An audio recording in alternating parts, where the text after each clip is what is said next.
할렐루야, 할렐루야. 네, 저희 4월 14일 금요 새벽 예배에 이 자리에 나오신 모든 성도님들을 예수님 이름으로 환영하고 또 축복합니다.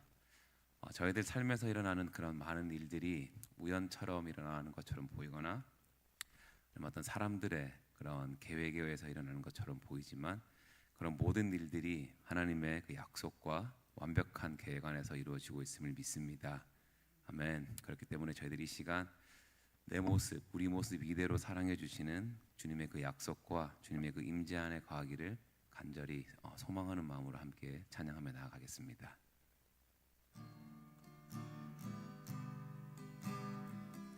내 모습 이대로, 내 모습 이대로 사랑하시네. 연약함 그대로 사랑하시네. 나의 모든 발걸음 주가 하시나니 날 인도하소서. 내 모습 이대로 사랑하시네. 연약함 그대로 사랑하시네. 나의 모든 발걸음 주가 하시나니 날 인도하소서. 주의 날개 아래 거하는 것, 주의 임재 안에 거하는 것, 나의 가장 큰 소망, 나의 가장 큰 은혜. 주와 함께 동행하느니 주의 날개 아래 거하는 것, 주의 임재 안에 거하는 것, 나의 가장 큰 소망, 나의 가장 큰 은혜.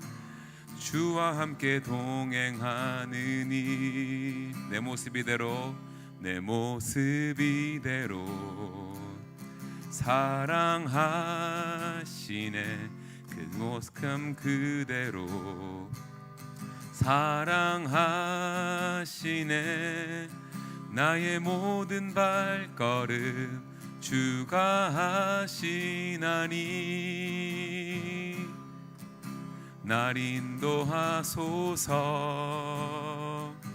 내 모습 이대로 사랑하시네.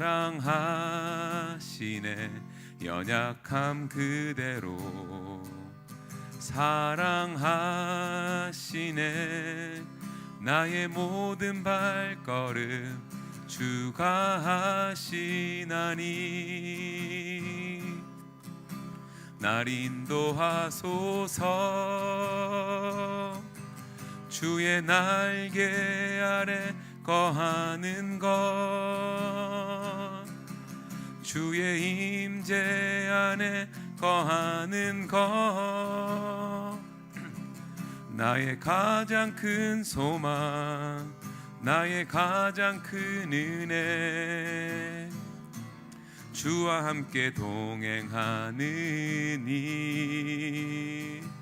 주의 날개 아래 거하는 것, 주의 임재 안에 거하는 것, 나의 가장 큰 소망, 나의 가장 큰 은혜. 주와 함께 동행하는 일, 주의 날개 아래 거하는 것, 주의 날개 아래 거하는 것, 주의 임재 안에 거하는 것, 나의 가장 큰 소망, 나의 가장 큰 은혜.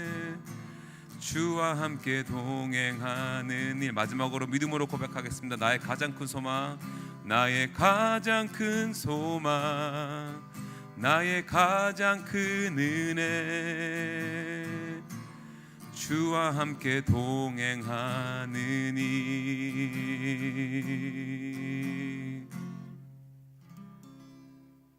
아멘.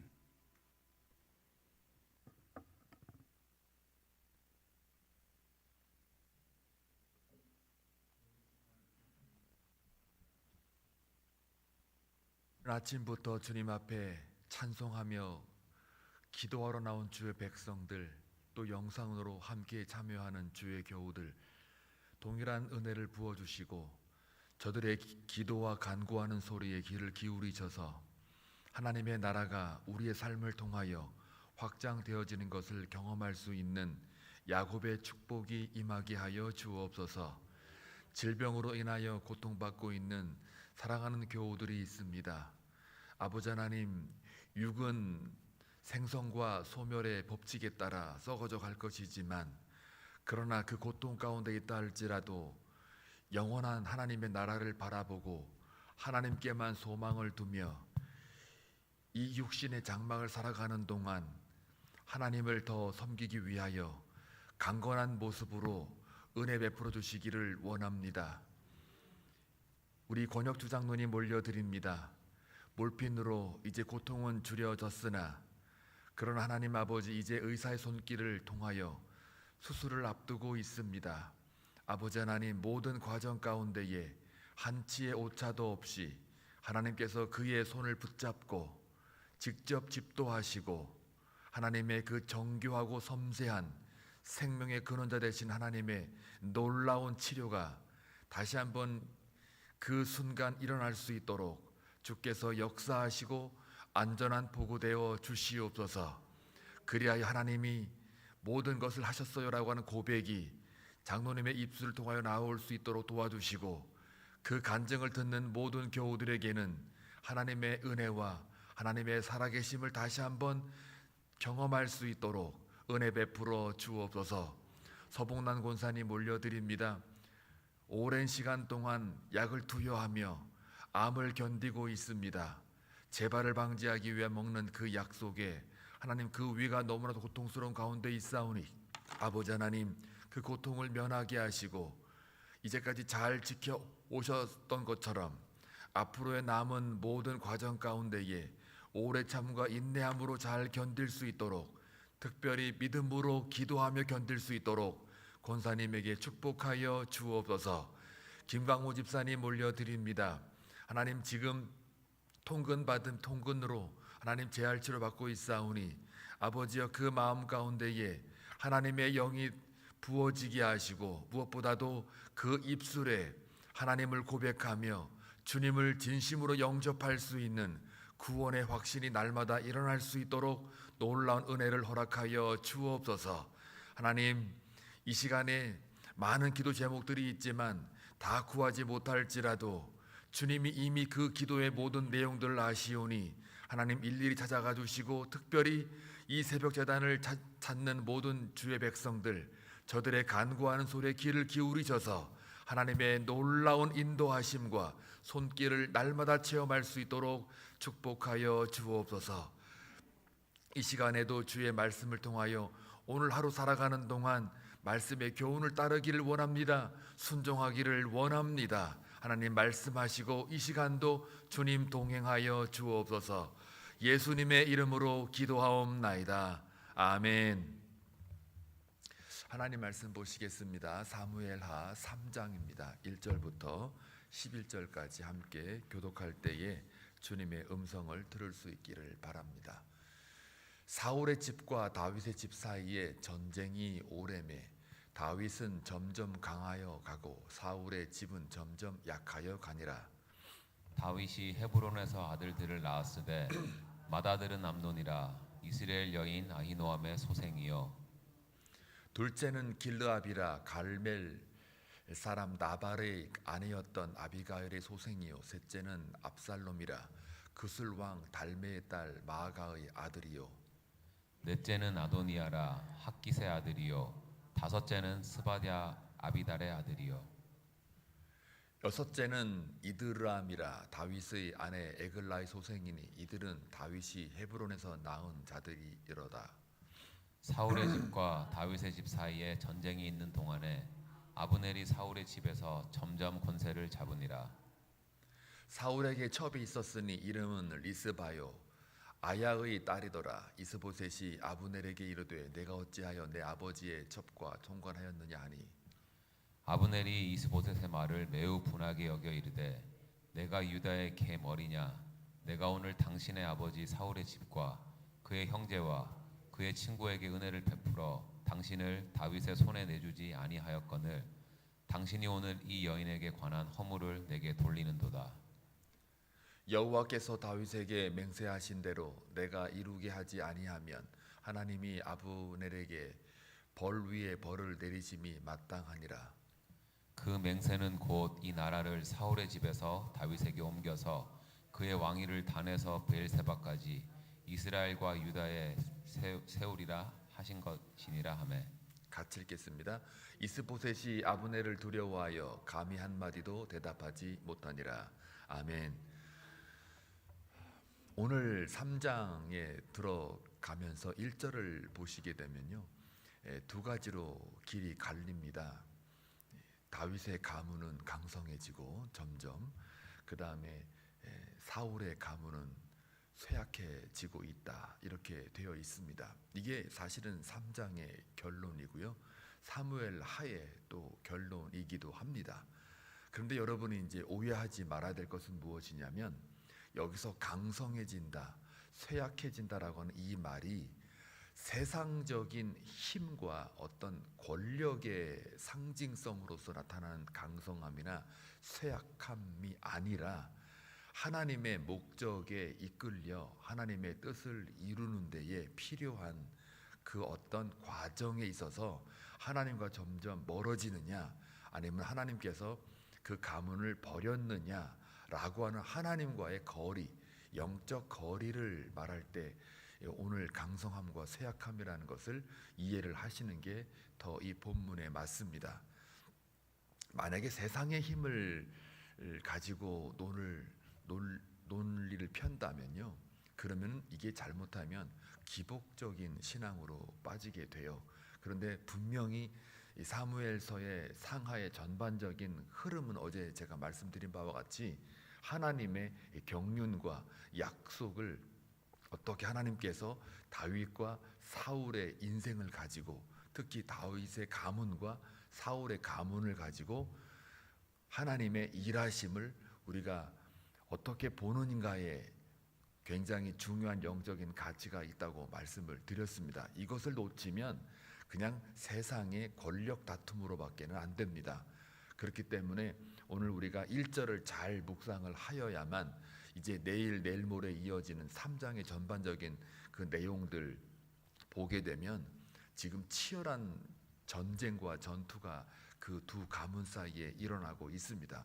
물론 우리는 결론을 다 알고 있지요. 다윗이 승리합니다. 그 가문이 나라를 이제 잡기 때문에 그걸 가지고 하나의 우리가 보이는 세계에 힘을 가졌다, 하나님이 축복해서 하나님이 약속 안에 있으니까 이런 세상의 힘과 권력을 가질 수밖에 없다, 이게 하나님의 도우심이다, 이렇게 해석을 해버리게 되면, 그러면은 하나님이라는 존재가 어떤 한 가문을 세우기 위한 그런 수단이나 도구로 이렇게 잘못하면 전락이 돼버려요. 그러니까 여기서 말하는 강성함이나 쇠약함의 그 근거는 뭐냐면 하나님의 목적에 따라 움직이고 있느냐, 다시 말하면 성경이 말하는 하나님의 형통함으로 가고 있느냐, 가고 있지 않느냐에 따라서 이 다윗의 가문과 사울의 가문의 현상적인 외부적인 그런 사건들을 다루고 있다, 이렇게 말씀을 먼저 드립니다. 자, 그러면 이제 그 다윗의 가문이 점점 강성해지고 있다라고 하는 이것에 대한 상징적인 예를 하나 오늘 본문이 들지요. 뭐예요? 아들이 쭉 나옵니다. 두 아내를 시글락에서부터 이제 헤브론으로 이동하면서 헤브론의 삶 속에 약 7년 6개월 정도 이렇게 살다가 이제 이스라엘 전체의 왕으로 등극하기까지의 그 전에 이 강성함이라고 하는 그 상징성이 아들을 이제 많이 낳는 거란 말이에요. 이스라엘 그 고대의 사회에서의 그 강성함의 상징 중에 하나가 여러 가지 많이 있지만, 그러나 아들을 이렇게 많이 낳는 거에 대해서 하나의 그 표요, 그러니까 증명으로서, 증거로서 이 강성함을 말할 때가 많습니다. 그런데 이 아들을 쭉 보시게 되면, 그러니까 두 아내를 데리고 왔고 그 다음에 헤브론에서 만난 여자들이 4명이나 돼요. 여기 보면 이름이 쭉 나와 있어요. 첫째 아들이 암논이고, 그 다음에 나발의 소생이었던 아비가일의 누굽니까? 길르앗을 낳게 되죠. 그 다음에 셋째는 그 이름이 압살롬이에요. 근데 이 압살롬, 그다음 여기 보면은 구슬 왕의 달메 딸이라고 되어 있어요. 이 구슬 왕은 어느 왕이냐면 요단 동편의 이스라엘의 북쪽입니다. 그러니까 지금 현재 이스라엘이, 그러니까 사울의 가문이 지금 지배하고 있는 요단 동편, 거기에 북쪽이니까 이방 민족이에요. 그래서 아마 헤브론에 와가지고 북쪽 이스라엘을 견제하기 위해서 아마 그 위에 있는 이방 민족의 딸과 결혼을 해가지고 어떤 정치적인 안정과 나라의 어떤 그런 부강함이라고 그럴까요? 이 북이스라엘을 견제하기 위한, 또 이 전체를 포섭하기 위한 그런 정략적 결혼이 아니었냐라고 많은 주석가들은 얘기를 합니다. 뭐 이러든 저러든 그거는 하나의 현상적인 그 이야기들이고, 결국은 그 모든 과정들이 다 지금 하나님의 목적대로 하나님이 사울 왕을 이스라엘 전체 통치하는 왕으로 지금 세워가기 위한 하나의 아주 작은 과정에 불과하다. 그런데 사실은 그 좀 더 말씀드리고 제가 이야기할게요. 넷째 아들은 아도니아예요. 아도니아도 여기 보면은 학깃의 아들이라고 되어 있고요. 그 다음에 다섯째 아들이 그 한번 봐주실래요? 스바다라고 하는 아들이고, 그 다음에 마지막이 썸띵인데요. 이드르암이라는 아들인데, 지금 6명의 아들을 제가 쭉 얘기를 다 했어요. 근데 여기 지금 왕 될 사람은 없습니다. 우리 결과를 알고 있어요. 그러니까 강성함이라고 하는 거에 제가 왜 첫 절을 해석할 때에 말씀을 드린 이유가 있어요. 만약에 강성함이라고 해가지고 아들을 많이 낳는 게 강성함이다, 상징의 표현은 되지만, 그러나 이 강성함이 하나님의 목적을 이루기 위해서, 형통함을 이루기 위한 하나의 현상적인 과정은 있을 수 있으나, 이 자체를 목적으로 해서 하나님이 다윗의 그 가문을 강성하게 만든 그것은 아니라는 이야기예요. 사람의 탐욕과 욕심과 이기적인 목적을 달성하게 해준 것이 하나님의 강성함으로, 하나님의 그 약속 안에 들어있는 백성으로서의 결과가 아니라는 것을 제가 지금 이야기를 하고 있는 겁니다. 인간의 어떤 욕심이나 탐욕조차도 하나님의 그 경륜과 약속 안에 담겨 있을 수는 있어요. 그것을 가지고 하나님이 목적으로 끌고 갈 수는 있지만, 그러나 그 자체로서의 하나님의 경륜이나 약속이 거기에 도구화되지는 않는다. 자, 그렇기 때문에 오늘 이 아들을 쭉 보게 되면은 세상적인 고대 사회의 그 당시에 그 다윗의 가문을 볼 때는 야, 참 강성해지고 있구나. 그 사울 쪽에는 지금 이스보셋 꼴랑 아들 하나 남았는데, 지금 그 아들도 지금 여러분 보세요.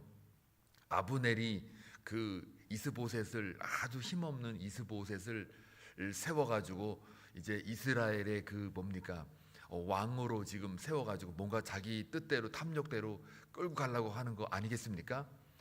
자, 여기에서 보면은 그 사울의 나라와 그리고 다윗의 나라를 이게 대조적으로 보게 되면, 이 다윗의 가문을 하나님이 계속 목적대로 끌고 가고 있지만, 그러나 이 사울의 가문에서 비롯되는 이 나라는 하나님의 목적과는 아무 상관이 없이 지금 세상적인 그런 가치와 자기들의 잣대에 의해서, 탐욕에 의해서 막 움직이고 있는 그 하나의 면을 지금 보게 되는 거죠. 그러니까 그 안에서 가만히 보게 되면 은혜라고 하는 거는 하나도 없어요. 아브넬이 지금 심지어는 그 이스보셋, 그러니까 사울의 그 첩이었던 그 이름이 뭡니까? 리스바라고 그러나요? 맞죠? 리스바예요? 내 눈이 안 보여요. 지금 여기 적어놔도 눈이 안 보이니까 몇 절인지를 잘 모르겠지만 하여튼 리스반가 리바스인가 하여튼 썸띵인데, 잠깐만요. 리스바 맞네요. 제 기억이 맞네. 사울에게 첩이 있는데 저 이름이 리스바예요. 그 리스바를 통관합니다. 근데 그 전 왕의 그 첩이든 아내든 간에 통관을 하고 이 여인을 취하게 되면 그건 그 자리가 내 자리요, 내가 사울왕급이요라고 하는 말과 같은 말이에요. 그러니까 이것을 이스보셋이 봤을 때는 한 여자를 취했다는 정도가 아니고, 그것은 어떤 도덕적인 질서가 무너지거나 아니면 예의 없음 이런 차원이 아니고요. 아브넬 자체가 이스보셋의 그 무력함에 대해서 이제는 그 내가 그 사울의 급의 그 자리에 있다라는 거를 하나의 암묵적으로 얘기를 하고 있는 거나 마찬가지예요. 그러니까 가장 불편한 사람은 이스보셋이거든요. 내가 지금 본인이 나를 왕으로 세웠는데 지금 자기가 왕의 위치에 있다라는 거를 하나의 표현을 한 거기 때문에 불쾌감을 드러내니까 지금 오늘 아브넬이 뭐라고 그럽니까?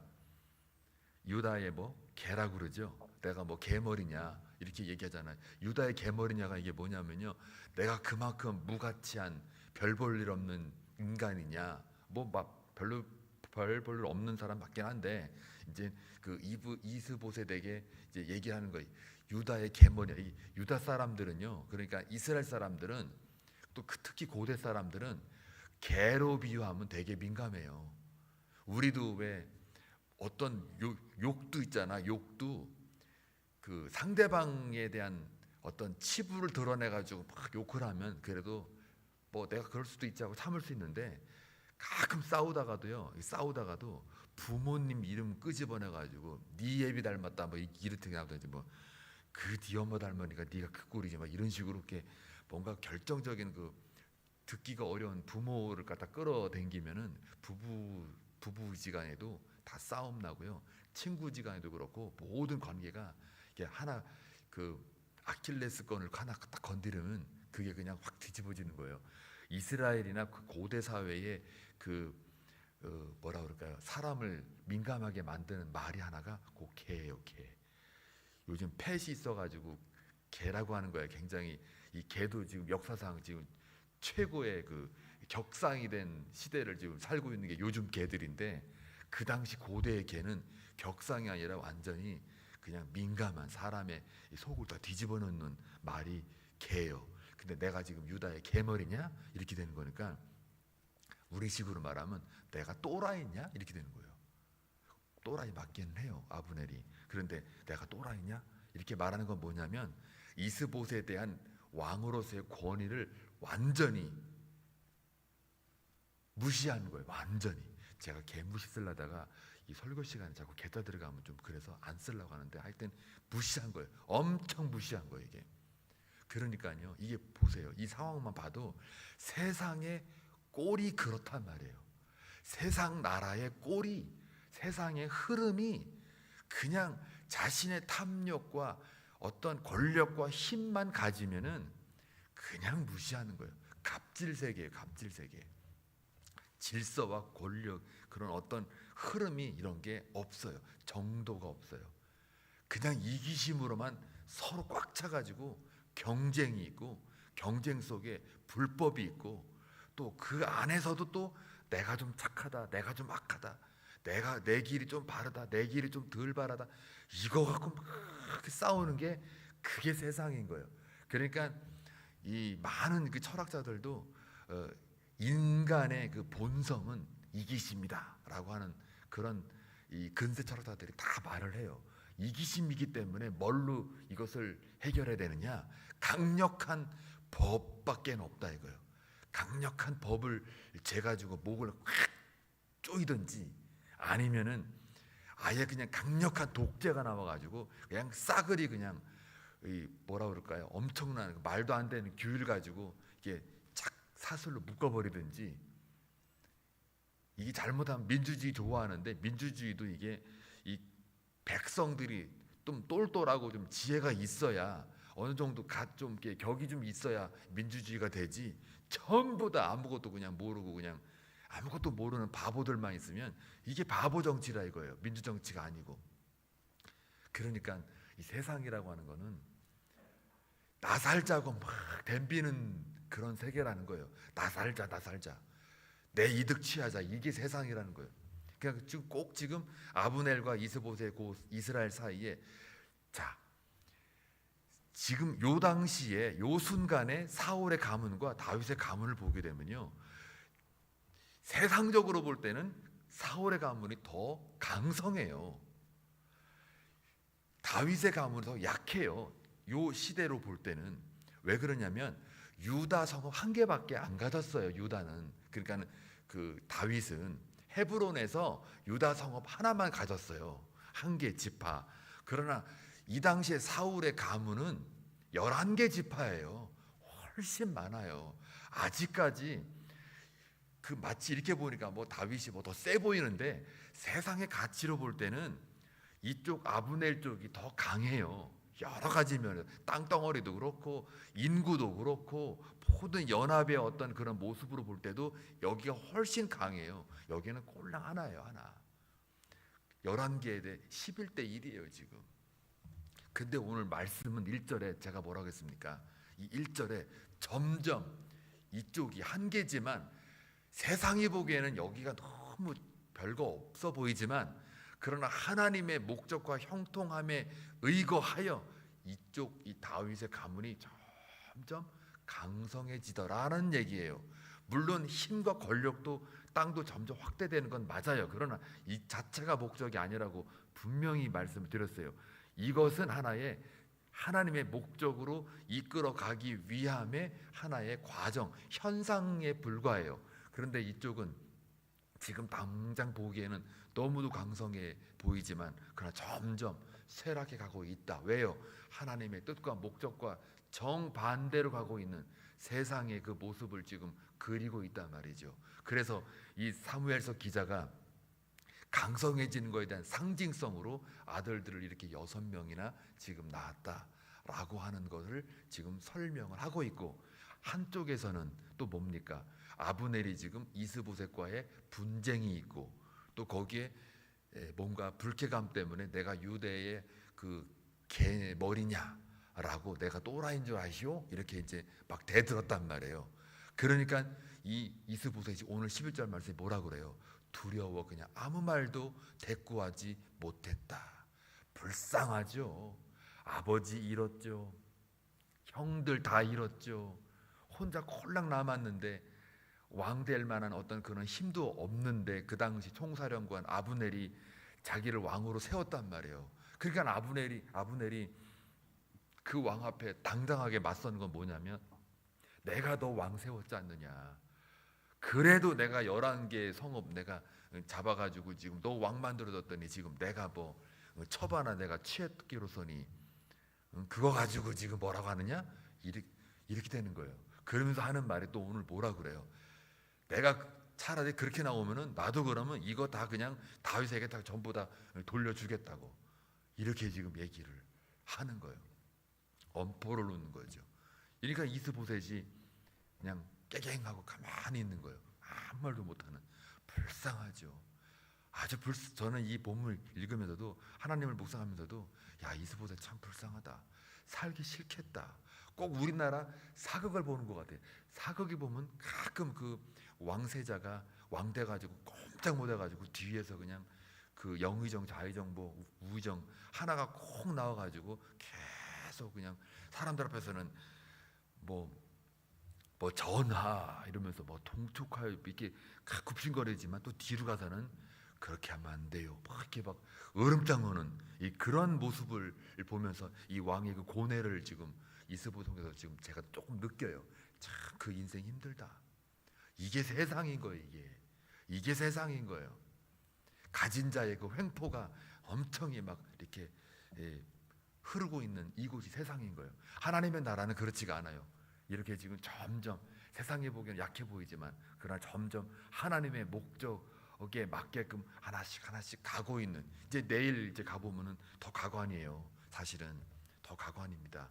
이게 아브넬도 죽고 이제 또 이스보셋도 죽고 다 죽어요. 점점 이렇게 망해가고 있는 이 모습을 3장에서 지금 상징성으로 보여주고 있어요. 자, 오늘 이 말씀을 통해서 우리가 깨닫는 것은 딱 하나입니다. 저와 여러분의 삶은 다윗의 가문처럼 세상이 보기에는 가진 것 없고 힘 없고 권력 없고 뭔가 약해 보이는 것 같으나 하나님의 목적에 담겨 있는 그 뜻을 이루어가는 우리의 인생이라면 점점 강성해질 것입니다.